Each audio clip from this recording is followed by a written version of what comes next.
باسمي وباسم كل انا بطالب باعدام الحيوان اللي هتك عرض طفله النهارده في وضح النهار في رمضان جوه جامع من غير محاكمات. بكره البني ادم ده يتعدم، ومش هقول في ميدان عام عشان الفوضى على الاقل يكون في بث مباشر، يكون على الهوا مباشره، عشان كل حيوان زي البني ادم ده يتعظ ويخاف ويعرف ان لو عمل حاجه تاني زي كده هيحصل له زيه.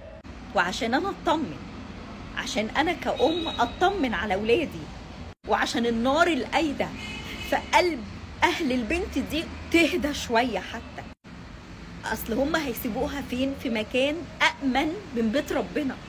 بيت ربنا. طب يعني غلطوا في ايه؟ اهلها غلطوا في ايه؟ حادثه واحده بس اللي غلط فيها بالشكل ده او ارتكب الجريمه دي يتعاقب بالطريقه دي زي زمان، زي ما كان بيحصل زمان انه يتعدم في التلفزيون.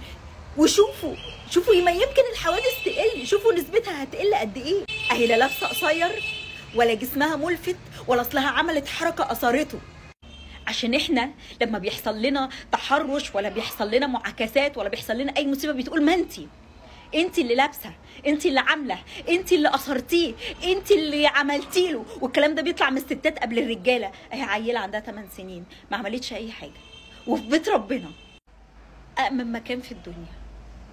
لا تقول لي اصل شارب شابه ولا اصل حشيش ولا شارب هباب اسود على دماغه.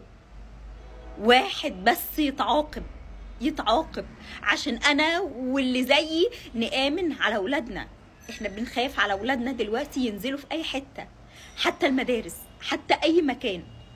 يحصل كده الباقي هيتربى، والله العظيم الباقي هيخاف، والله العظيم ما هيعملوا كده تاني، والله العظيم لو كل واحد عكس واحده ماشيه في الشارع وسمح لنفسه انه يلمسها او يقول لها كلمه تجرحها اتعاقب، اتعمل له محضر واتاخد الموضوع على محمل الجد واتعاقب بحق ربنا. والله العظيم ما هيبقى فيه تحرش ولا هيبقى فيه اغتصاب ولا هيبقى فيه الكلام ده خالص.